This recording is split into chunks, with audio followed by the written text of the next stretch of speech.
What's going on, guys? So today we're back with another video, and this time we're going to be making a Sega 32X test cart. What that means is we've got a blank PCB here made by Second Dimension, and we will be putting in some sockets so that we can burn some chips, put them in here, test the chip, make sure the chip is working as it should, and also test to see if whether we're going to need these other chips in order for that ROM to work. So yeah, so let's take a closer look at the PCB itself so you guys can take a closer look. Alright, so here's a close-up. I have to use my camera or my phone because my camera doesn't do macro and video for some reason. I have no idea why. Anyway, you can see this is a really nice PCB. These guys do amazing work. They're not that expensive. I think they're $5 a piece. But as you can see, this looks very similar to the Sega Genesis PCB. But as you can see, the holes are in different spots compared to the Genesis. And I don't know if that's the only difference or not. But I bought these to make 32X carts. And yeah, so this will be my first one, my first test cart. And then once I create this test cart, I'll make another video showing burning the EPROM and then testing it and seeing what chips are needed for a game that just came out on New Year's Day. So yeah, look forward to that one. So let's get to soldering and getting these sockets in there. All right, so let's start with putting on the M27C 160/322 chip socket first. So let's put this in here. I'm trying to do this behind the camera. I'm not used to this. I'm not a pro YouTuber yet. Get this in here.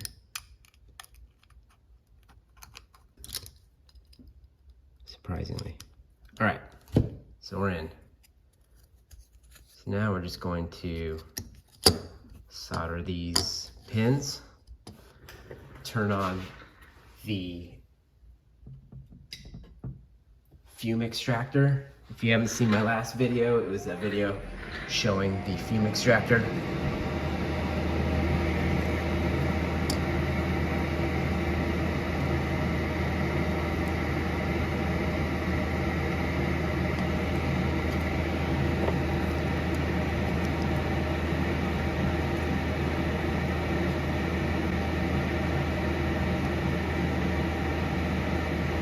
Trying to do this behind the tripod and the phone. This is going to be interesting to watch.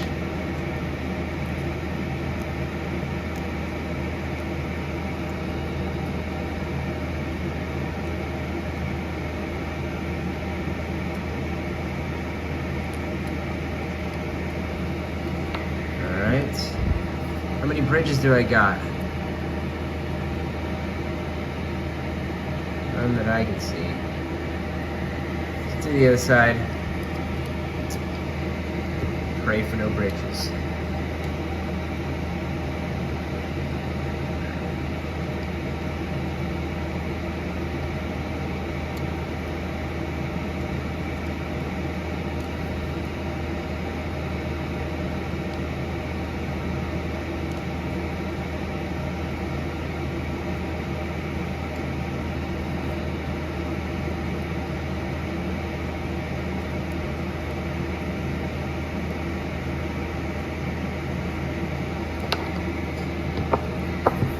See nothing.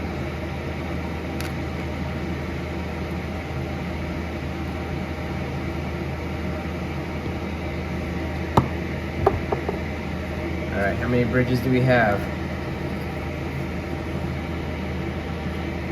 Solder.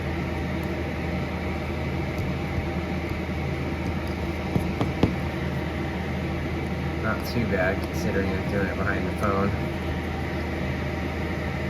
All right, well, you get the idea. So we've got the first one on. Now I'll get these two on next. This one, I'll need to trim it down one pin because this has one too many pins for this chip, and for the other one I'm going to need to trim down several just to get this to fit in there. Trim it that way. But I'll get these soldered up and be right back. I may do a time lapse, we'll see.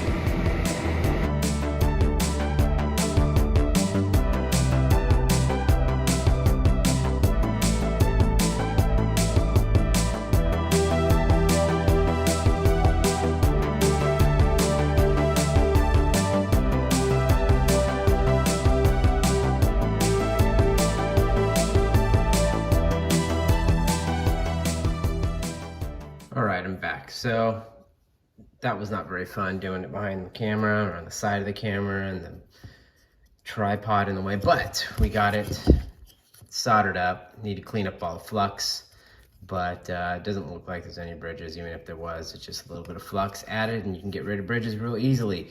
So as you can see, we've got everything socketed. Now there are bridges you need to solder depending on the size of the ROM that you're going to be using.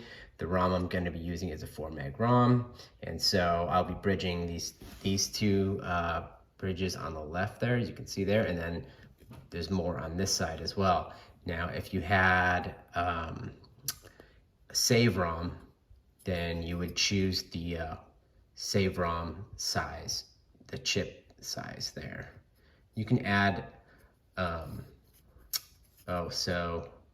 no SRAM, you got to bridge that point there. So, and you can also add resistors and a battery, and capacitor there. So yeah, it's a pretty cool board. It's pretty easy to make a test cart.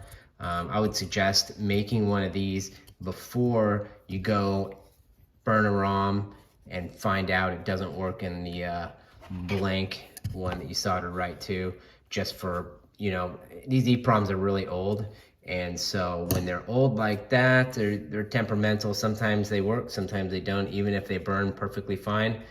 You pop it into the Genesis or the 32X or Super Nintendo and it just decides not to fire up. So I would suggest doing something like this. Always have this on hand. I've got a couple of these that I've made over the years for the Genesis. I have one with an extended, it was extended. Hold on, I'll go show you what it looks like. Okay, I'm back. So I designed this one. It's extended so that when you set it into the Genesis, the flaps don't interfere with the EPROM, because if it's just the regular size, the small cart, when you have a socket in there and you pop it in, and the flaps will catch it and it's really difficult to take out. So in order to make that not happen anymore, I designed this one so that way it just sits in there nice and interference free with the flaps. So yeah. Anyway, thanks for watching. The next video will be burning a 2023 game for the 32X. I mean, it's not a new game, it's a game that was reworked and it looks really nice. So yeah, we'll give that a shot. Thanks for watching. Like and subscribe, and I'll be back with another video soon. Thanks.